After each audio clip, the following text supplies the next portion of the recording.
अतिथी मान्यवर आणि माझे लाडके सर्व शिक्षकवृंद आणि या सुंदर आणि खास प्रसंगी आवर्जून हजेरी लावणारे पाटील सरांचे सर्व लाडके मित्र आणि त्यांच्या फॅमिलीला माझा सर्व नमस्कार.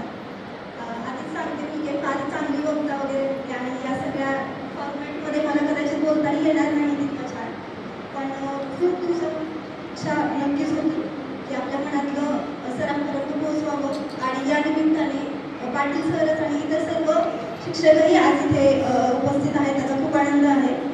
माझं नाव कोमल ढेंगे पाटील. मी माझी विद्यार्थिनी आहे छत्रपती शिवाजी हायस्कूलची. 2008मध्ये मी 10वी पासआउट झाली या शाळेतून आणि सध्या मी एक सॉफ्टवेअर इंजिनियर आहे. हा दिवस माझ्यासाठी अतिशय खास आहे कारण खूप साऱ्या आठवणी सकाळपासून मनामध्ये घर करून इकडे फिरतायत, डोक्यामध्ये डोळ्यामध्ये जुन्या सगळ्या आठवणी, सगळ्या जुन्या शिक्षकांचे चेहरे दिसत आहेत आणि खूप आनंद होतोय. चेहऱ्यावर पण आनंद आहे आणि कधीतरी किंचितचं थोडंसं आनंदाश्रू पण मारत आहेत जुन्या आठवणींनी. प्रत्येक सरांसोबतचं एक वेगळं नातं एस्टॅब्लिश झालेलं होतं तेव्हा आणि सगळ्यात खास नातं होतं माझं पाटील सरांसोबतच. लकीली सुरुवात करते आठवणींपासून. जास्त चांगल्या सरांची ओळख निर्माण झाली ती मी इयत्ता 9वीमध्ये असताना. इयत्ता 9वीला 9वी ब वर्गात होते आणि तोपर्यंत अकॅडमिक थोडंसं चांगलं असल्यामुळे बऱ्यापैकी टॉप पोझिशनला असायचे, पण सर आले आणि लकी चाम घातले माझ्यासाठी. माझा पूर्ण शाळेतून प्रथम क्रमांक आला आणि त्या वर्षीच्या 1 मेच्या झेंडावंदनच्या कार्यक्रमात मला हे भाग्य मिळालं की मी MD देशमुख सरांसोबत झेंडावंदन स्टेज शेअर केलं त्यांच्यासोबत. ती एक खूप सुंदर आठवण आहे माझ्या आयुष्यातली. एक वळण जे म्हणतो आयुष्यातून की असं एखादा टप्पा असू शकतो की आपण तिथून मोठी मोठी स्वप्न बघायला सुरुवात करतो आणि तो एक टप्पा होता माझा 9वी आयुष्यातला, ते जेव्हा मी सरांसोबत स्टेज शेअर केलं तेव्हाचा. पाटील सरांचे खास असं नातं स्पेशल आहे बिकॉज माझं थोडंसं लहानपण थोडंसं हार्ड होतं, पण ते मी कधीच कोणाला दाखवलं नाही किंवा जवळच्या लोकांना पण ते अजिबात माहीत नव्हतं. पण आय डोंट नो समहाऊ सरांमध्ये जसे अगोदरचे एक पालक योग्य पद्धतीने त्यांनी बोलले की सरांना कळतं की मुलामध्ये काय आहे ते. मी नेहमी हसत मुखाने राहणारी मुलगी, पण सरांना नेहमीच असं वाटायचं की मी खूप हळवी आहे आणि समथिंग इज बॉदरिंग मी, काहीतरी आहे की बॅकग्राऊंडला हिच्या मनाशी तिला त्रास देतं. कधी बोलले नाही मी स्पष्ट कधीच, किंवा सरांनीही मला स्पष्टपणे कधी काही विचारलं नाही. पण एक किस्सा असा होता की संडेचा एक्स्ट्रा क्लास ठेवलेला सरांनी आणि मी ॲडमिट झाले होते तेव्हा. तर ते कसं लाईन वगैरे ते पट्ट्या बँडेड घेऊन मी तशीच दुसऱ्या दिवशी, कारण शाळेची खूप आवड, प्रचंड आवड, एक्स्ट्रा क्लास पण कधी उडवायच्या नाही काही नाही. शाळेत जाऊन ऑब्व्हियसली मस्ती करण्यासाठी ह्या सगळ्या गोष्टी होत्याच, पण शिक्षकांचा सहवास प्रचंड आवडायचा, सर्व शिक्षकांचा. त्या दिवशी एक्स्ट्रा क्लासला गेल्यानंतर सरांनी ते बँडेड पाहिलं आणि मी खूप इमोशनल झाले. म्हणजे त्यांचं असं होतं की तू का आलीस वगैरे, आणि म्हणजे एक्स्ट्रा इमोशनली ते पूर्ण एंटायर क्लासमध्ये ते माझ्याकडे पूर्ण असं काळजीने लक्ष देत होते की मी घरी जावं किंवा व्यवस्थित पोहोचले की नाही, गेल्यानंतर फोन वगैरे पालकांना विचारतोस. ह्या सगळ्या गोष्टी कदाचित आता असं वाटू शकतं की बाबा छोटे, कारण आता खूप असे हे झालेत ना फॉर्म, म्हणजे टीचर लोक मोबाईलने विचारतात नवीन नवीन शाळेमध्ये की कसं आहे, वेगवेगळे लोक ठेवलेले असतात. पण त्या शिक्षकांचा आवर्जून एक कॉल जाणं आणि चौकशी करणं हे त्या काळी माझ्यासाठी खूप ओव्हरवेल्मिंग होतं. आत्ता पण ते खूप छान वाटतं ते रिलेशन. माझ्या मैत्रिणी नेहमी असं म्हणतात की सरांकडे भेटायचं झालं किंवा सरांना आम्ही कुणी फोन केला तर पहिला प्रश्न असतो कोमल कशी आहे, ठीक आहे ना ती.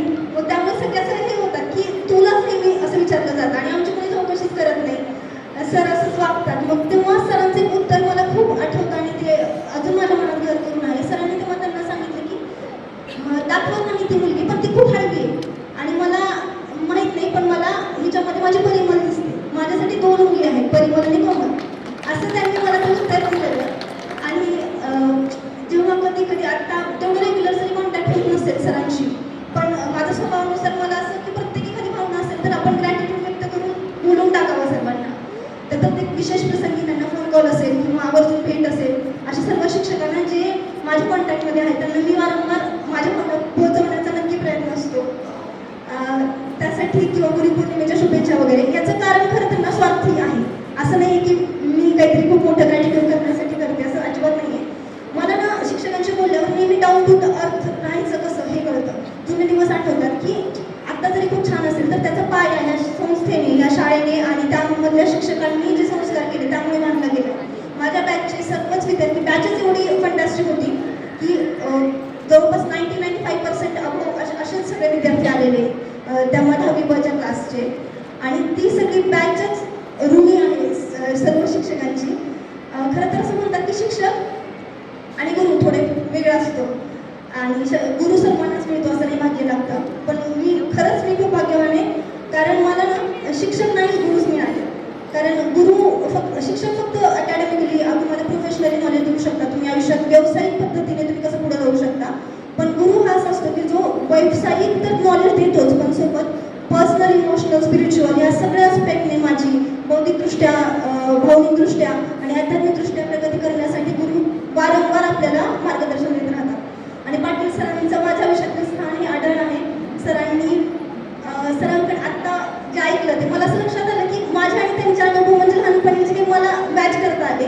मला नेहमी वाटायचं की सरांमध्ये शिस्त आहे, जबाबदारी व्यवस्थित पार करतात, अकाउंटेबिलिटी आहे. पण सर फारशी चिडत नाही कधीच.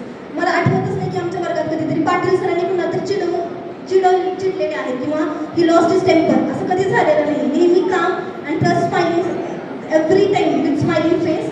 ते शांतपणे समजावून सांगतात, तुम्हाला योग्य मार्गदर्शन करतात. पण हां, त्याचसोबत ते असं काहीतरी बोलतात की पुढच्याला त्याची चुकीची जाणीव पण कर.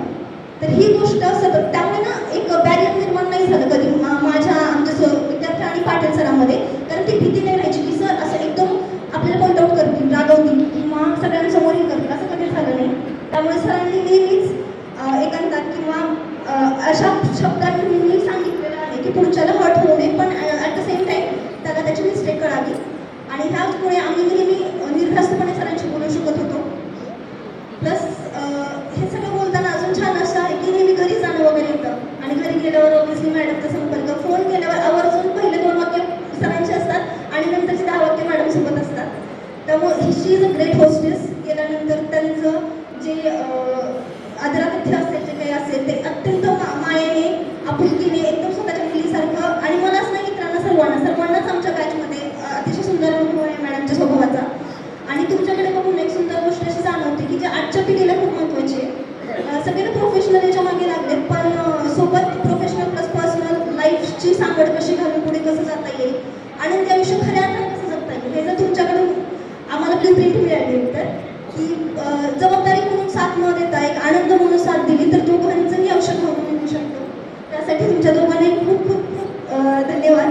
की आमच्या पिढीला एक तुम्ही असं एक्झाम्पल सेट करून दिलेले की what should be the power couple. आजच्या भाषेत म्हणतात पॉवर कपल, असं कपल गोड असावं, तर ते आमच्यासाठी नक्कीच आहे. आणि अच्छा, दुर्दैवाने नवरा नाही आहे माझा उपस्थित आज, पण ठीक आहे. आणि अजून अशी आठवण की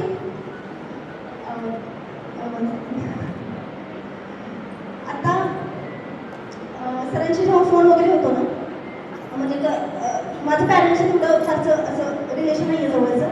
माझ्यासाठी जे काही माझं आयुष्य आतापर्यंत घडलेलं ना, ते पॅरेंट्सपेक्षा पण जास्त माझ्या सर्व शिक्षकांमुळे घडले. इथे उपस्थित आहेत V K Deshmukh sir, RS sir, Kumar sir, Chavan sir, Kumbhar sir, हे सगळे सर, पाटील सर. हा खूप महत्त्वाचा पाया आहे माझ्या आयुष्याचा. मला ग्रॅटिट्यूड जनरली याची सवय लागलेली आहे, लहानपणापासून नव्हती, पण हळूहळू जसं आयुष्यात आता हा टप्पा आले, दिशीचा जो टप्पा आला ना, तेव्हा थोडंसं स्थैर्य आले आणि इंट्रोस्पेक्शन करण्याची, रेट्रोस्पेक्शन करण्याची एक सवय स्वतःला लावून घेतली. तेव्हा सुरुवात करताना नेहमी चांगल्या गोष्टीने करावी आणि चांगल्या गोष्टीने करावं म्हणतात. कितीही माइंड डिस्टर्ब असेल तरी सुरुवात अशी होते की अच्छा, मी आता आहे ना ती ठीक पोझिशनला आहे, अजून स्वप्न आहेत, अजून पूर्ण करता येतील, पण ती कशामुळे आहे तर पहिले ग्रॅटिट्यूड येतं मी नक्कीच सरांसाठी. आणि त्यात ही जी नावं घेतलेली आहेत सर्व शिक्षकांची, त्यांचा आवर्जून त्यात माझ्या डायरीमध्ये उल्लेख दिसतो आणि तो 2-3 दिवसांनी दर पानावर येतोच येतो. त्यासाठी थँक्यू. मला तुम्ही कुठलीही परिस्थिती असेल, थोडंसं बालपण कठीण गेल्यामुळे सरांची चांगलं जवळचं आपुलकीचं नातं निर्माण झालं आणि ते फक्त न बोलताच त्यांच्या वागण्यामध्ये वगैरे, जसं की अगोदरच्या सगळ्या पाहुण्यांनी हे मेन्शन केलं की ते पाहुण्यामध्ये राहून कोणाचं मन दुखवतं, तसं त्यांनी मॅनेज केलं. तसं मला बॅलन्सिंग ॲक्ट करता येईल का त्यांच्यासारखा, हे करता करता दोष न देता पुढे जाऊन जी परिस्थिती आहे त्याच्याशी न झगडता परिस्थितीला आपल्यासं करून आयुष्यामध्ये पुढे कसं जाता येईल, हा जो सगळ्यात मोठा धडा मला पाटील सरांकडून मिळालेला आहे. आणि तेच संस्कार घेऊन आता पुढची वाटचाल करते. आणि sir, I know you all know that once a teacher always a teacher. पण आता थोडीशी विश्रांती घ्यावी, जबाबदाऱ्यामुळे जी सुटलेली स्वप्न आहेत तुमची आणि मॅडमची, एकत्रित त्या स्वप्नांसाठी वेळ द्यावा. happy, healthy and smiling always. We all need you around. So thank you so much for inspiring, motivating. Thank you so much.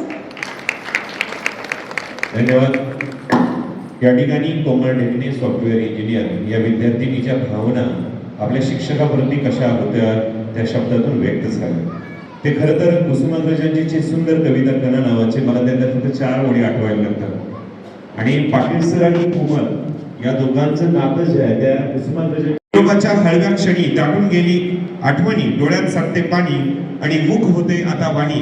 खरं तर ही वाणी आमची मुख होते. आदरणीय माजी नगराध्यक्ष धाराशिव नगरीचे यांचा सत्कार करण्याची विनंती मी या ठिकाणी आमच्या पाटील परिवाराला विनंती करतो.